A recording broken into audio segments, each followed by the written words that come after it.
오늘은 빌립보서 강의 12번째 시간으로 자기 비하의 결과 이런 제목으로 말씀 전하도록 하겠습니다. 우리 지난 주일에는 예수님의 마음을 품으라 라고 하는 제목으로 우리가 가져야 될 겸손의 모델 예수 그리스도를 소개하였습니다. 제가 세 가지를 말씀드렸는데 그 세 가지는 첫 번째, 예수님은 하나님과 동등됨을 취하지 않았다. 두 번째, 예수님은 자기를 비우셨다. 세 번째, 예수님은 자기를 낮추셨다. 이렇게 말씀을 드렸습니다. 그리고 이렇게 한 일에 대한 교리적인 용어로 비하라는 단어를 사용했습니다. 제가 이 단어를 지난주에 강조하지 않았는데 비하라는 단어를 사전에서 찾아보면 두 가지의 의미로 사용되고 있습니다. 자, 한번 자막 보실래요? 제가 사전적인 의미 그대로 여러분들께 말씀을 드리도록 하겠습니다. 첫째, 사람이 스스로를 가로쳤죠. 자, 남보다 낮추다. 그러니까 사람이 자기 자신에 대해서 남보다 낮추는 걸 비하다라고 말을 합니다.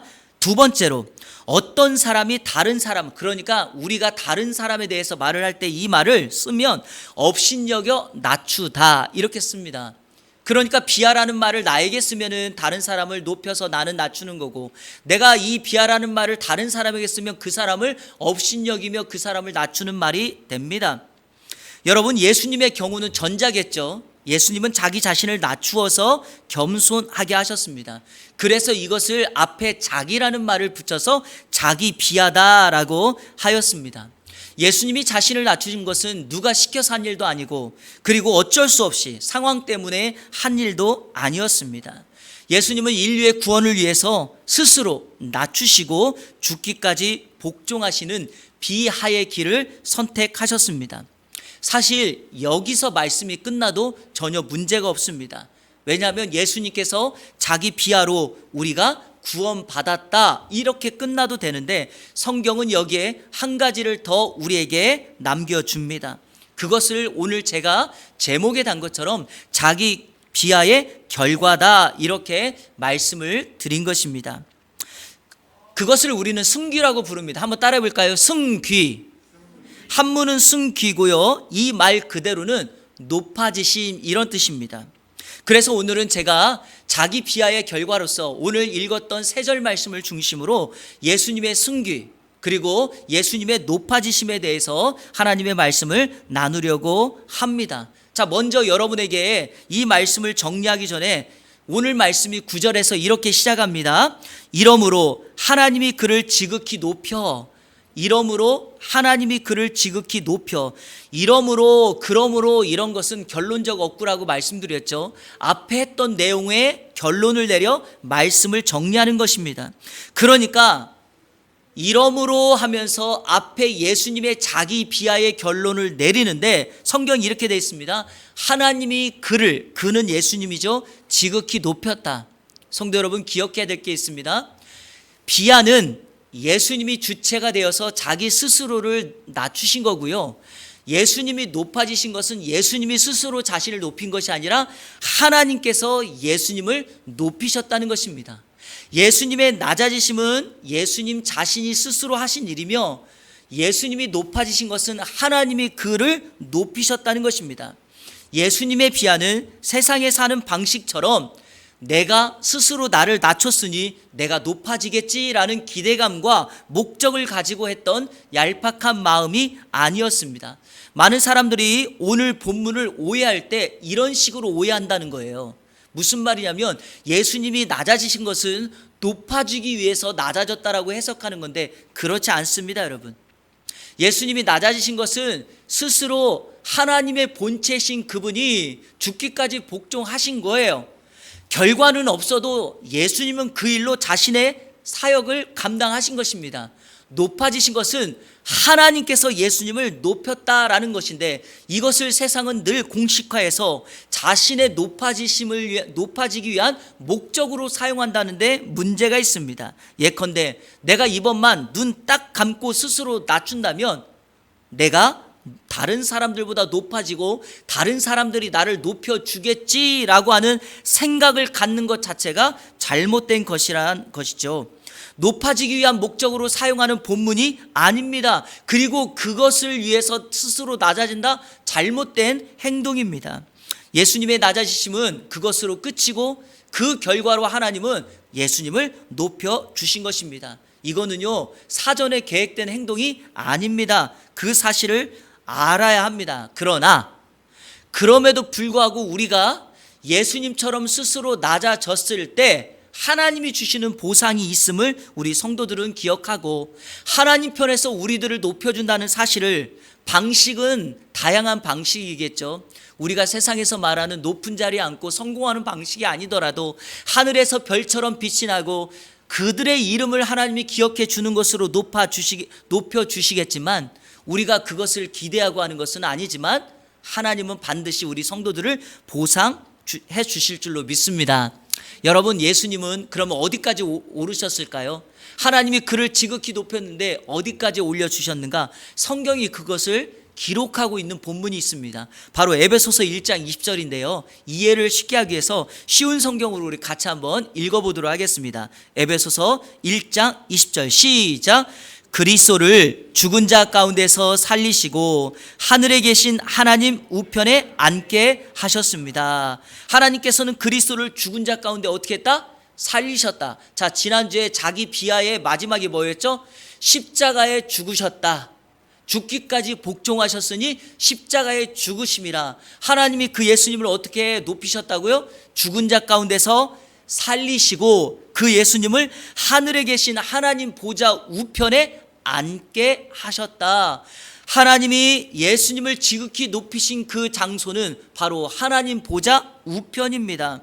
그래서 오늘 이 말씀을 중심으로 하늘로 하나님 보좌 우편에 높이신 그 하나님의 높이심이 오늘 본문에서는 어떻게 나타나고 있는지 함께 말씀을 살피며 우리에게 주시는 은혜를 나누도록 하겠습니다. 자기 비하의 결과, 첫째로 모든 이름 위에 뛰어난 이름을 주셨다. 한번 따라해 볼까요? 모든 이름 위에 뛰어난 이름을 주셨다.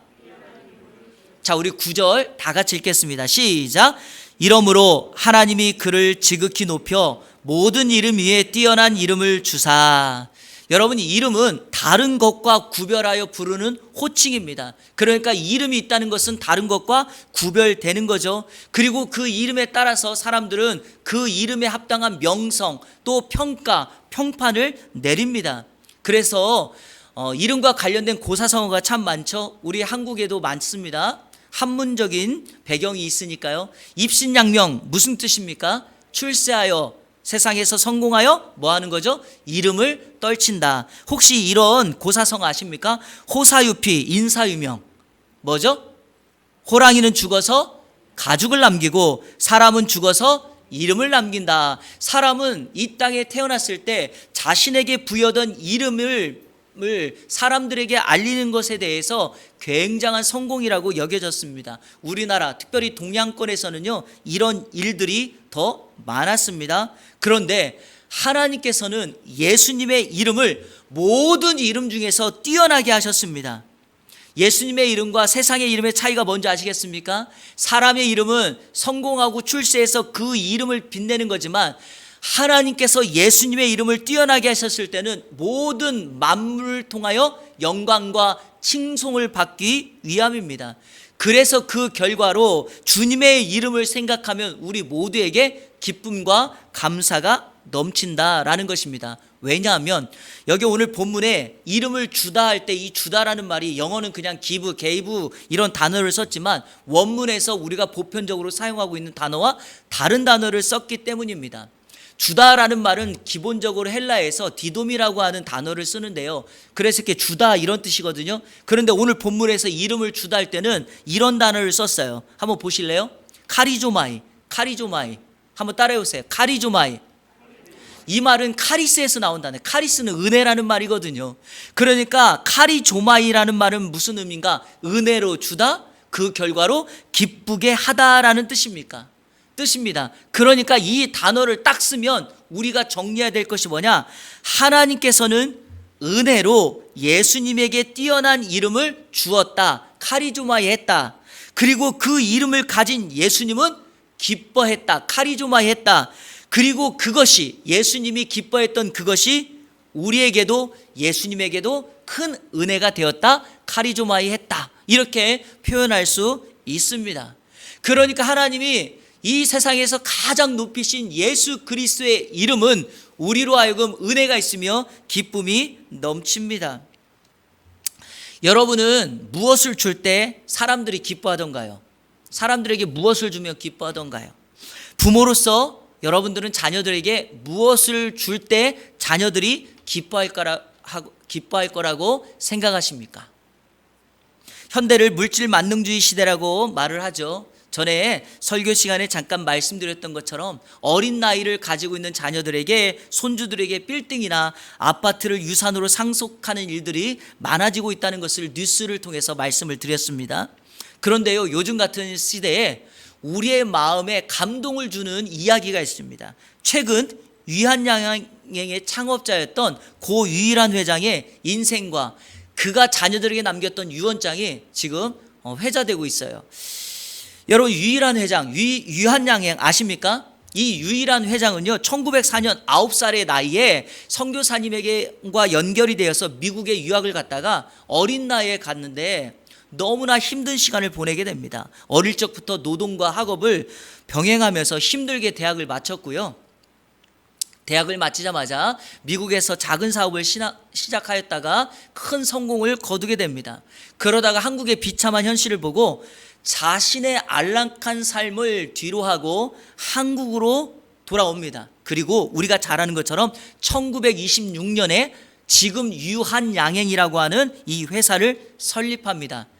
여러분 잘 아시는 유한양행의 대표 약이 하나가 있어요. 혹시 뭔지 아십니까? 안티프라민. 안티프라민을 그 어려울 때 이 유한양행이 개발해서 회사가 굉장히 성장하고 번창하게 됩니다. 그리고 이 유일한 회장은 독실한 크리스찬으로서 기업을 단순히 돈을 버는 데만 머물면 안 되고, 기업이, 회장이 돈을 버는 데만 머문다면 수전노와 다를 것이 없다라는 그런 생각을 가지고 회사에서 버는 이윤을 사회에 환원하기 시작합니다.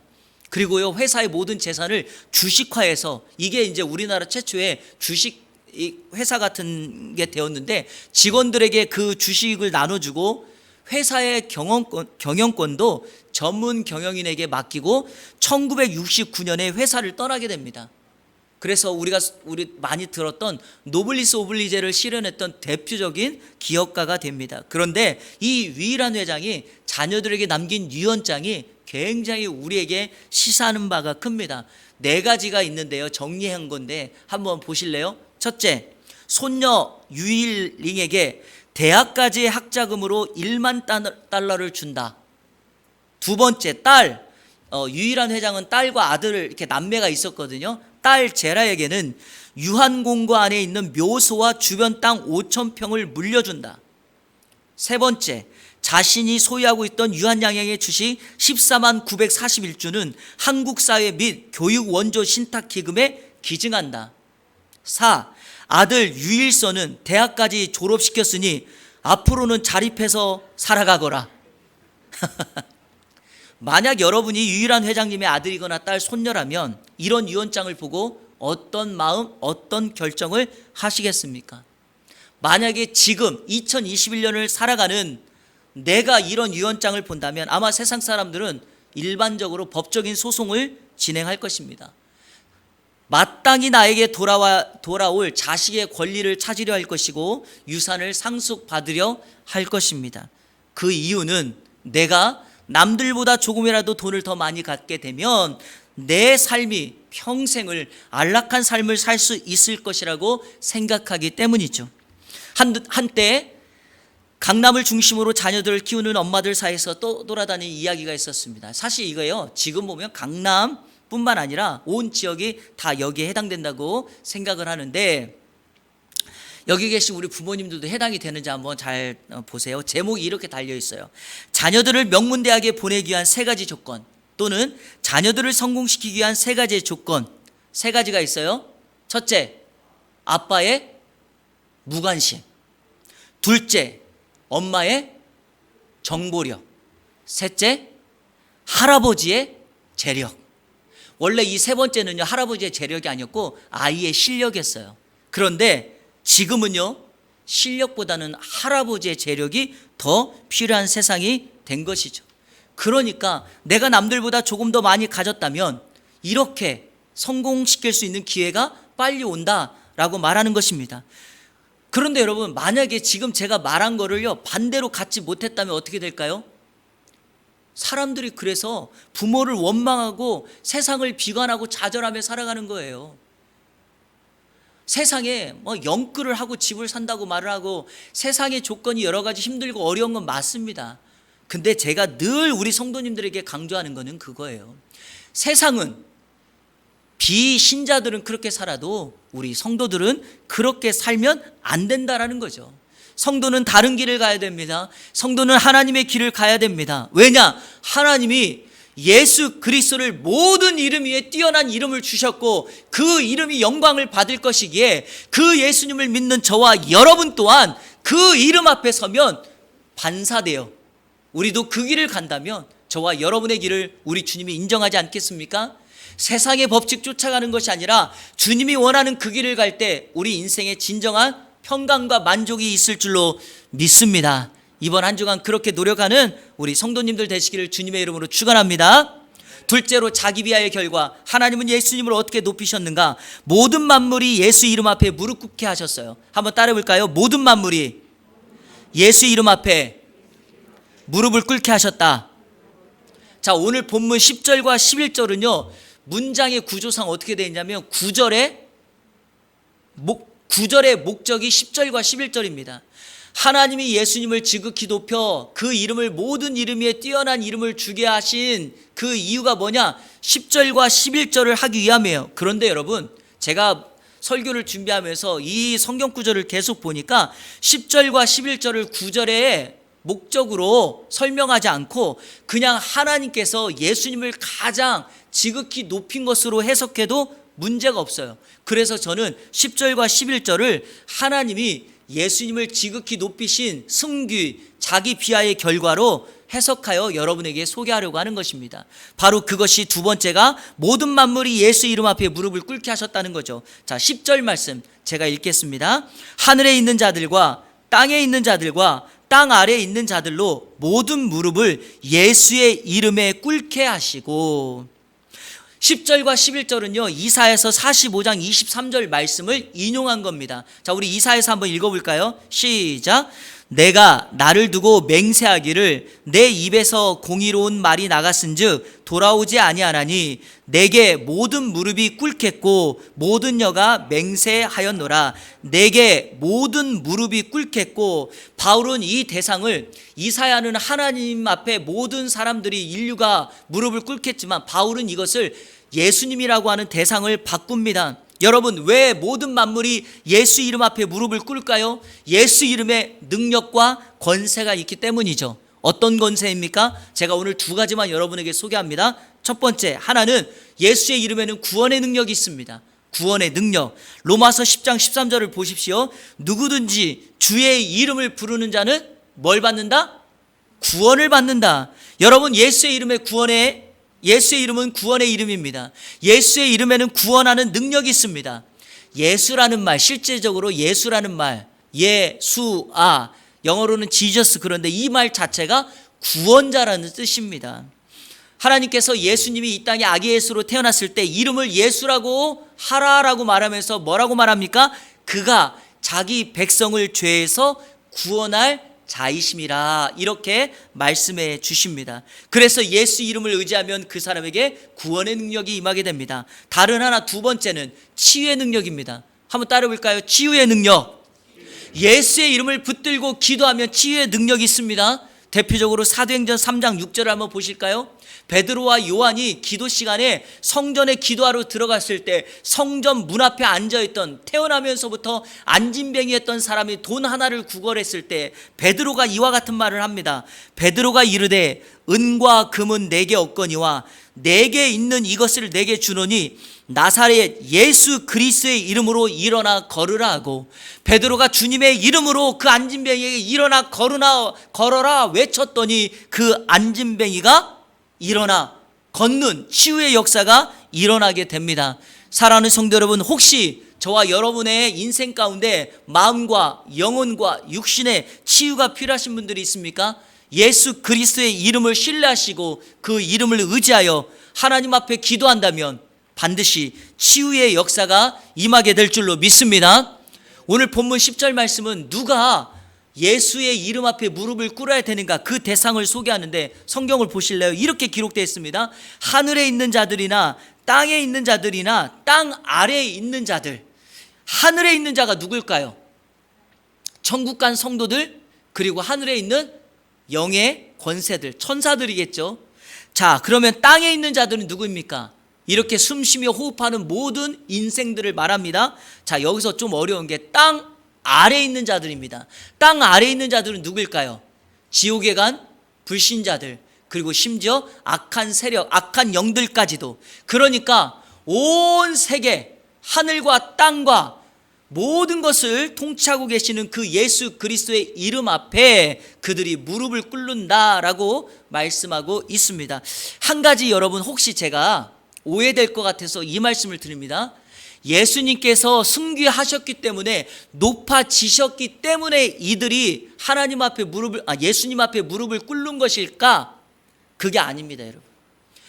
하나님이 예수님을 승귀하지 않아도 이미 이 존재들은 예수 그리스도 앞에 무릎을 꿇게 되어 있습니다. 자, 우리 골로새서 1장 15절부터 17절까지 우리 쉬운 성경으로 한번 쭉 제가 읽어볼 테니까, 제가 밑줄 그어놓은 거 예수님에 대한 것을 말한 거니까 따라와 보세요. 아무도 하나님을 보지 못했으나 예수님께서 하나님의 모습을 보여주셨습니다.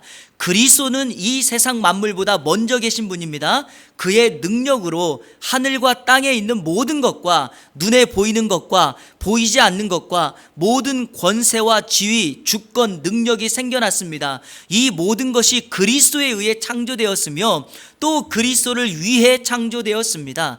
그리스도는 모든 것이 생기기 전에 이미 계셨으며 이 세상 모든 만물이 그분에 의해 유지되고 있습니다. 무슨 의미일까요? 예수님은 하나님의 본체로서 창조주이시기 때문에 이 하늘 위에 있는 자들, 땅에 있는 자들, 땅 아래에 있는 자들이 예수 이름 앞에 무릎을 꿇습니다. 이해가 되십니까? 그분은 근본 하나님, 즉 창조주이시기 때문에 모든 인생이 그분 앞에 무릎을 꿇게 되어 있습니다. 성경은 무릎을 꿇다는 말을 보통 하나님 앞에, 그 대상 앞에 예배하다, 경배하다라는 의미로 사용합니다. 오늘 그리고 이번 한 주간 저와 여러분들이 그 주님 앞에 무릎을 꿇는 마음으로 나아간다면 온전히 그분의 이름에 합당한 영광을 돌리게 될 것이며 예배하는 인생으로 살아가게 될 줄로 믿습니다. 그 은혜 가운데 살아가는 우리 이 안의 모든 성도님들 되시기를 주님의 이름으로 축원합니다. 마지막 셋째로, 모든 입으로 예수 그리스도를 주라 시인하게 하셨습니다. 한번 따라해 볼까요? 모든 입으로 예수 그리스도를 주라 시인하게 하셨다. 자, 우리 11절 말씀 같이 읽겠습니다. 시작. 모든 입으로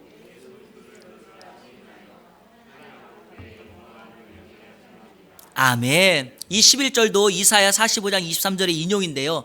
예수 그리스도가 주라는 말은, 이 고백은 초대교회의 핵심 신조이자 교리입니다. 자, 사도행전 2장 36절 한번 보시겠습니까? 그런즉, 그러니까 초대교회 사도들이 복음을 전할 때 했던 모습입니다. 이스라엘의 온 집은 확실히 알지니 너희가 십자가에 못 박은 이 예수를 하나님이 주와 그리스도가 되게 하셨느니라. 십자가에 못 박혀 죽으신 예수님을 하나님이 주가 되게 하셨다. 그러니까 예수님을 주로 믿는 것은 초대교회의 중요한 핵심 신조였습니다. 로마서 10장 9절, 내가 만일 내 입으로 예수를 주라 시인하면 구원을 받는다라는 말입니다. 자, 그러면 여러분, 주라는 말이 무슨 뜻입니까? 헬라어로 큐리오스라는 말이에요. 한번 따라해 보세요. 큐리오스. 이 말은 주인, 주님 이런 뜻입니다. 주인, 주님. 이것을 풀면 이런 의미입니다. 최고의 힘을 가지고 있어 존경을 받는 대상. 최고의 힘을 가지고 있어 존경을 받는 대상. 그러니까 성경은 이 큐리오스라는 말을 예수님과 하나님께 사용하고 있습니다. 왜냐하면 예수님이, 하나님이 최고의 힘을 가진 존재이며 모두에게 존경을 받는 대상이기 때문입니다. 그런데 우리가 여기서 한 가지 짚고 넘어가야 될 것, 당시에 바울 당시에 이 큐리오스라는 말을 보편적으로 사람들은 로마 황제를 큐리오스라고 불렀습니다. 로마 황제를. 그러니까 로마 황제를 큐리오스라고 불렀던 이 호칭을 바울이 편지를 써서 예수 그리스도가 진정한 큐리오스다라고 시인해야 된다라고 말하는 것은 무슨 의미일까요? 이것은 단순한 입술의 고백이 아니라 하나님께서 예수님을 지극히 높이신 이유가 되니까 이것은 나의 전생의 생명을 건 고백이라는 것입니다. 자, 여러분, 빌립보 어떤 지역입니까?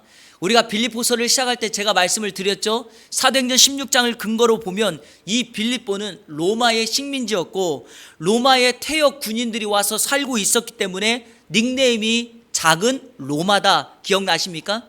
빌립보의 명칭이 뭐냐? 작은 로마예요. 그래서 빌립보는 모든 문화가 로마의 문화를 가지고 있고 큐리오스라는 말을 사용할 때 그 말을 듣는 사람들은 로마 황제를 일컫는구나 라는 의미로 사용했습니다. 그런데 바울을 통해서 빌립보 교회 성도들에게 이렇게 말하고 있습니다. 큐리오스는 로마 황제에게 쓸 것이 아니라 예수 그리스도에게 써야 된다. 그러니까 내가 지금까지 섬기고 있던 로마 황제가 아니라 예수 그리스도로 섬김의 대상, 믿음의 대상을 바꾸는 거다. 여러분, 이런 의미에서 로마서 10장 13절 다시 한번 읽을 때 이 말을 한번 생각해 보세요. 자, 보세요. 로마서 10장 13절 누구든지 주의 이름을 부르는 자는 구원을 얻으리라. 이 주가 큐리오스거든요. 자, 그러면 이 말이 여러분 어떤 의미일까요? 로마서는 로마에 살고 있는 성도들에게 보낸 편지 아닙니까? 로마의 황제 큐리오스를 섬기고 있던 모든 사람들에게 주의 이름을 부른다는 말을 큐리오스라고 썼다는 건 무슨 의미입니까? 나의 믿음과 신앙의 고백으로 그냥 단순히 주의 이름을 부르는 정도가 아니라 이 주의 이름을 큐리오스를 부른다는 것은 내 생명이 다할지라도 예수 그리스도가 진짜 나의 큐리오스라고 결단하고 생명을 건 고백을 한 믿음의 고백이다. 여러분, 그래서 우리가 로마서 10장 13절을 읽을 때 그냥 쉽게 읽고 지나칠 본문이 아닙니다. 이해가 되십니까? 저와 여러분의 생명을 건 믿음의 고백이 바로 이 안에 담겨져 있습니다. 성경은 이렇게 말합니다. 예수님을 주라 시인할 때 그것이 하나님 아버지께 영광을 돌리게 된다. 사랑하는 여러분, 예수님의 높아지심은 궁극적으로 하나님의 영광이 되기 때문이죠. 하나님이 영광 받는 것이 하나님이 결핍이 있어서 영광을 받으려고 하시는 것입니까? 그렇지 않습니다. 하나님의 하나님 되심을 인정하며 우리 인생의 존재 목적이 하나님께 영광을 돌리는 것이기에 바울은 우리 인생의 모든 존재 목적을 하나님께만 영광을 두라, 이 말을 우리에게 가르쳐 주기 위해서 오늘 하나님이 예수님을 높여주신 것은 그것이 하나님께 영광이 된다라고 결론을 맺고 있습니다. 말씀을 맺겠습니다. 2007년도는 우리나라 평양 대부흥이 있었던 1907년 대부흥이 있었던 100주년이 되는 해였습니다. 그래서 한국 교회마다 대부흥 100주년 기념대회를 열곤 했죠. 한국 기독교 전체가 2007년에 기념 집회를 했는데 그때 메인 스피커로 설교자로 사랑의 교회 지금은 소천하신 옥하는 목사님께서 설교를 하셨는데 그때 그분이 한국 교회와 성도들에게 따끔한 신앙의 문제를 지적하였습니다. 그 문제가 뭐였는가? 행함이 따르지 않는 믿음의 문제를 지적하셨습니다. 행함이 따르지 않는 믿음의 문제. 그때 옥 목사님께서 성도들에게 그 예배 참석했던 사람들에게 읽었던 성경 구절이 바로 마태복음 7장 21절이었습니다. 우리 같이 한번 읽어볼까요? 마태복음 7장 21절 시작. 나더러 주여 주여 하는 자마다 다 천국에 들어갈 것이 아니요 다만 하늘에 계신 내 아버지의 뜻대로 행하는 자라야 들어가리라. 여러분, 주여 주여, 이 주가 바로 뭡니까? 큐리오스. 내가 예수님을 큐리오스라고 말하는 것, 그것이 말로 끝나고 아버지의 뜻대로 행하는 것이 없다면 그 신앙은 문제가 있다는 거죠. 예수님 당시에는 로마 황제를 퀴리오스라고 불렀는데 내가 그 황제를 퀴리오스가 아니라 예수님을 퀴리오스라고 생사를 거는 결단을 했다면, 자 여러분, 현대판 퀴리오스의 고백은 무엇일까요? 오늘은 우리가 예수님을 퀴리오스라고 불렀을 때 무엇을 결단하고 무엇을 결정해야 됩니까? 그것은 옥 목사님의 결론대로 죄에 대한 진정한 회개, 두 번째는 행함이 동반된 구원의 삶, 이 두 가지가 우리 가운데 있어야 합니다. 저도 이것에 공감합니다. 그래서 오늘 설교의 결론으로 이 부분을 말씀을 드린 것입니다. 죄에 대해서 무감각하고 단지 예수를 믿으면 복을 받는다라고 하는 기복주의에 빠져서 우리는 말로 주여 주여 퀴리오스 퀴리오스라고 외치지만 죄에 대해서는 어떤 마음에 아파하거나 슬픔도 없고 죄를 직면하지도 않고 아깝고 후회가 되더라도 세상과 만몬의 원리는 멀리 떨치고 오직 하나님의 말씀을 붙잡는 성도의 삶이 있어야 되지 않겠습니까? 제가 조금 전에 강남 엄마들이 자식을 성공시키기 위해 했던 세 가지 기억나십니까? 아빠의 무관심, 엄마의 정보력, 할아버지의 재력. 여러분, 이것을 이제 우리 성도들은 다음과 같이 바꿔야 합니다. 첫째, 가정을 위한 아빠의 제사장적 축복. 둘째, 말씀에 기초한 엄마의 눈물. 셋째, 믿음을 남기는 할아버지의 유업. 이것이 저와 여러분들이 이 땅에서 하나님이 예수 그리스도를 높이셨던 대로 우리도 이 땅에서 스스로 낮아지고 하나님이 나에게 맡겨주신 그 공동체를 살려내는 방법인 줄로 믿습니다. 만약 저와 여러분들이 오늘 이 말씀에 근거하여 이렇게 살아갈 수만 있다면, 사랑하는 나의 자녀가, 사랑하는 나의 친구가, 사랑하는 내 성도가 세상의 것을 찾고 구하는 것이 아니라, 그렇구나, 여기에 길이 있고 진정한 퀴리오스 되신 그 주님 앞에 모든 것이 나오는구나 라고 하는 고백으로 살아가게 될 줄로 믿습니다. 이번 한 주간 예수 그리스도를 진정한 퀴리오스 삼아 승리의 삶을 살아가는 이 안에 모든 성도님들 되시기를 우리 주 예수 그리스도의 이름으로 축원합니다. 아멘. 우리 결단의 찬양 다 같이 하도록 하겠습니다. 주 임재 안에서 내 모든 것, 나의 생명까지 다 주님 앞에 드립니다.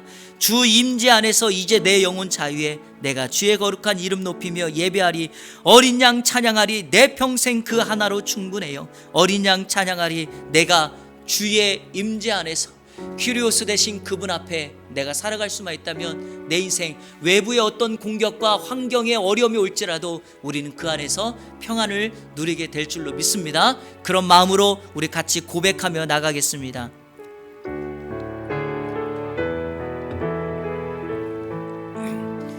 내 모든 것, 내 모든 것, 나의 생명까지 다 주님 앞에 드립니다.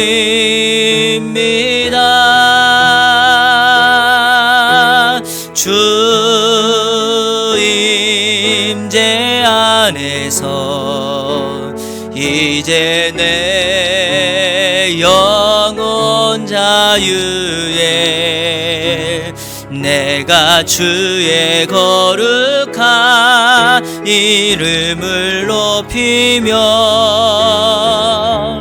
예배하리.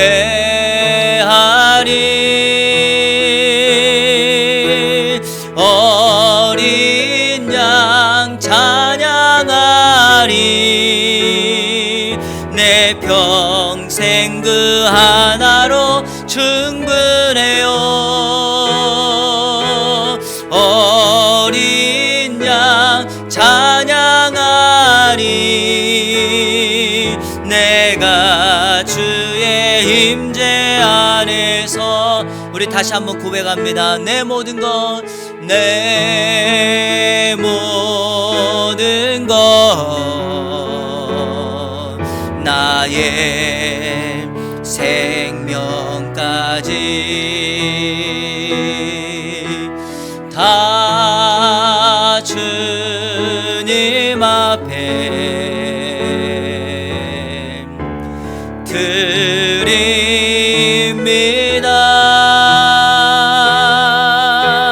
주 임재 안에서 이제 내 영혼 자유에 내가 주의 거룩한 이름을 높이며 예배하리. 어린 양 찬양하리. 내 평생 그 하나로 충분해요. 어린 양 찬양하리. 내가 주의 임재 안에서 우리의 큐리오스 대신 어린 양 찬양하리. 내 평생 그 하나로 충분해요. 어린 양 찬양하리. 내가 주의 임재 안에서. 아멘. 여러분, 세상의 논리는 예수 그리스도께서 큐리오스 진정한 왕이라면 백마를 타고 왕궁의 높은 곳에서 화려한 곳에서 태어나야 된다라고 말을 합니다. 그러나 그것은 주님의 방법, 하나님의 계획이 아니었습니다. 이 세상을 섬기고 구원하러 오신 예수 그리스도는 어린 양으로서 비천한 모습으로 말구에서 태어났습니다. 하지만 그 안에 구원의 이름이 담겨져 있습니다. 그래서 우리가 화려한 곳이 아니라 예수님이 있는 그곳에 내가 함께 있을 때 그때 내 인생의 평안함이 있습니다.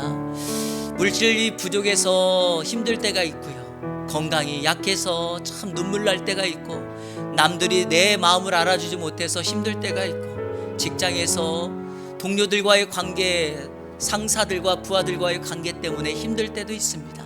때로는 신앙의 어려움이 있을 수 있죠. 근데 여러분, 그러한 모든 것들을 내가 생각하는 방식으로 찾아가기 시작하면은요, 우리는 큰 거, 화려한 거, 눈에 보여지는 거, 그런 거 찾게 돼 있습니다. 그러나 주님의 이름은 숨겨져 있습니다. 그래서 우리가 가장 뛰어난 이름 예수 그리스도 그 이름을 붙들면 그것이 비록 초가상간이라 할지라도 그 안에서 우리는 참된 평안, 임재를 누리게 됩니다. 오늘 찬양 가사처럼 그분 안에 있으면 내 영혼이 자유합니다. 여러분, 그거 아십니까? 파도가, 풍랑이 치는 파도가 있지만 바닷속은 잔잔해요, 평안해요. 그게 무엇을 의미합니까? 내가 주님 안에 있으면 늘 평안합니다. 비바람이 치는 어려움이 있어도, 그래서 우리는 주님의 이름을 신뢰하며 나가는 거죠. 그 이름에 능력이 있습니다. 그 이름에 구원이 있습니다. 그 이름에 치유의 역사가 있습니다. 이 시간에 기도할 때 하나님이 높이신 그 예수 그리스도 이름 앞에 우리 이 시간 의지하고 신뢰하며 기도합시다. 하나님, 그 이름을 믿고 신뢰합니다. 나에게 그 능력을 허락하여 주옵소서.